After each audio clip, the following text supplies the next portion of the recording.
न्याय के देवता गोलू देवता की कहानी। गोलू देवता, जिन्हें न्याय का देवता भी कहा जाता है, गोलू देवता अपने न्यायप्रिय स्वभाव एवं सभी की कामनाएं पूर्ण करने के कारण विश्व प्रसिद्ध हैं। ऐसी लोक कथा है कि गोलू देवता कत्यूरी राजवंश के राजा झालुराई की इकलौती संतान थे। राजा झालुराई एक न्यायप्रिय, दयालु और तेजस्वी राजा थे। उनकी 7 रानियां थी, परंतु एक भी संतान न थी। उनको अपना वंश आगे न बढ़ पाने का डर था, जिस कारण वह काफी चिंतित रहते थे। एक दिन राजा एक ज्योतिष से मिले, जिसने राजा को भगवान भैरव की तपस्या करने को कहा। इसके बाद राजा ने घनघोर तपस्या कर भगवान भैरव को प्रसन्न किया। भगवान भैरव ने दर्शन देकर राजा के तपस्या का कारण पूछा। राजा ने कहा, प्रभु, आपको तो सब ज्ञात है, मेरे पास सब कुछ है, 7 रानियां भी हैं, पर एक से भी संतान सुख प्राप्त नहीं हुआ है। यह बात सुन भगवान भैरव ने कहा, राजा, तुम उदारवादी और तेजस्वी राजा हो, परंतु तुम्हारे जीवन में संतान सुख नहीं है। पर क्योंकि तुमने मुझे प्रसन्न कर संतान सुख का वरदान मांगा है, तो मैं तुम्हें निराश नहीं करूंगा। मैं स्वयं तुम्हारे घर पुत्र स्वरूप जन्म लूंगा, परंतु तुम्हें 8वां विवाह करना होगा। यह सुन राजा बहुत प्रसन्न हुए और भगवान भैरव से पूछा कि वह कौन सौभाग्यशाली स्त्री होगी जिसके गर्भ से आप जन्म लेंगे।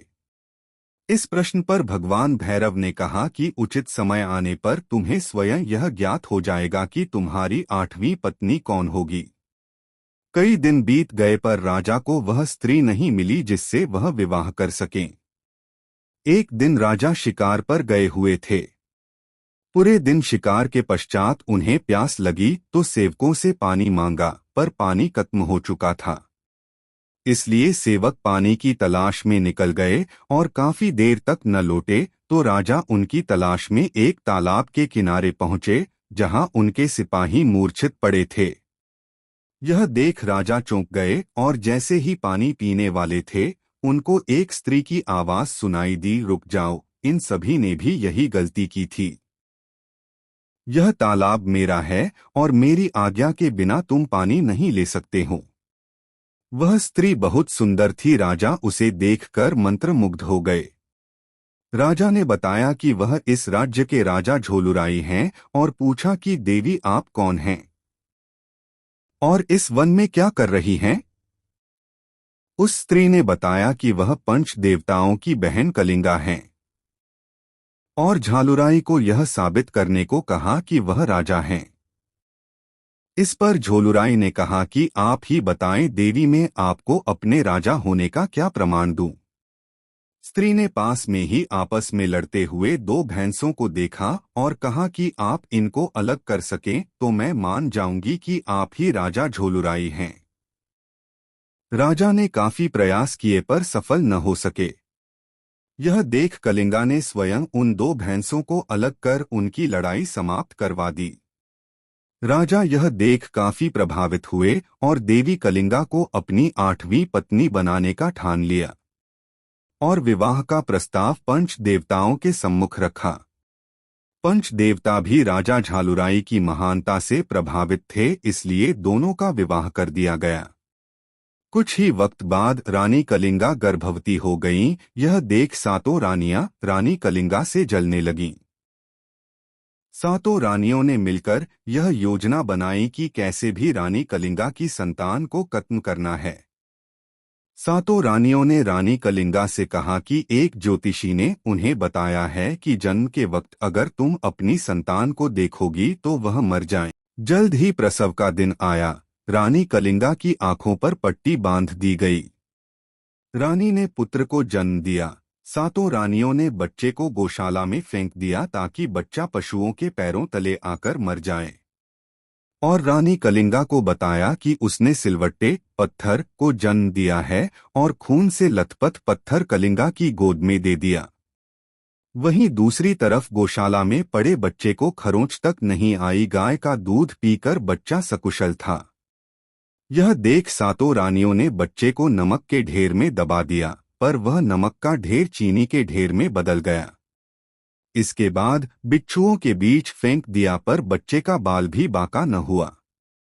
जब रानियों को कुछ न समझ आया तो बच्चे को संदूक में बंद करके काली नदी में बहा दिया।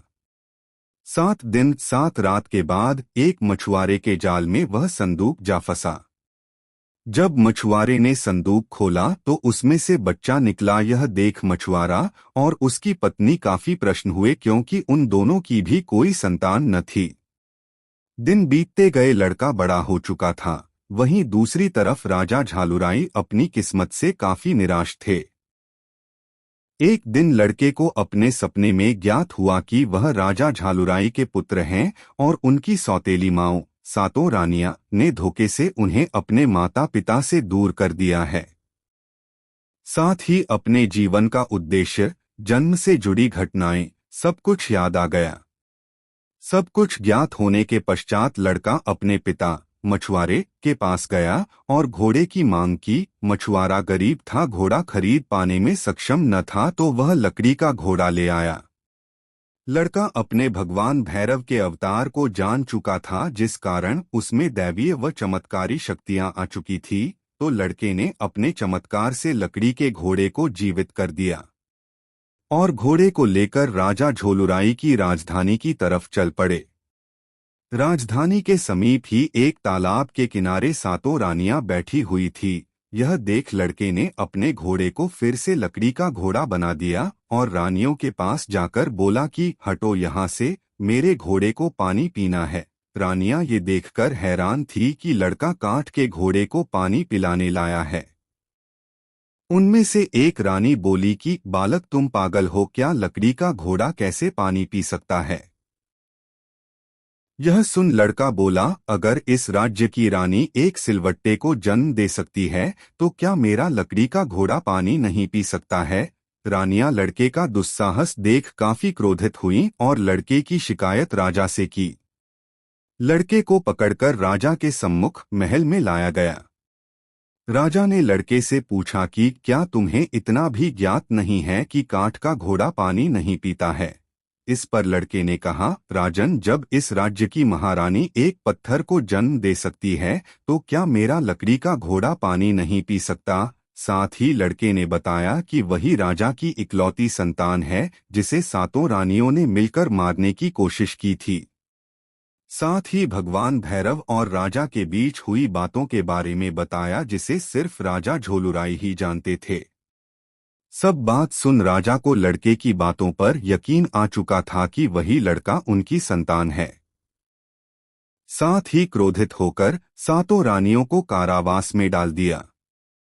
सातों रानियां चीखने पुकारने लगीं व रानी कलिंगा और राजा से क्षमायाचना मांगने लगीं।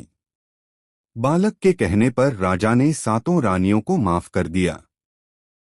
कुछ वक्त पश्चात बालक युवा हो चुका था। राजा झोलुराई के पश्चात उन्होंने राज्य का भार संभाला और अपने तुरंत व सही न्याय के कारण ही उन्हें न्याय का देवता कहा गया। कुमाऊं में गोलू देवता के कई मंदिर हैं और सबसे लोकप्रिय गैराड, बिनसर, चितई, चंपावत, घोड़ाखाल में हैं। लोकप्रिय धारणा है कि गोलू देवता भक्त को त्वरित न्याय प्रदान कराते हैं। उनकी इच्छाओं की पूर्ति के बाद भक्त मंदिर में घंटी चढ़ाते हैं। मंदिर के परिसर में हर आकार के हजारों घंटियां लटकी देखी जा सकती हैं।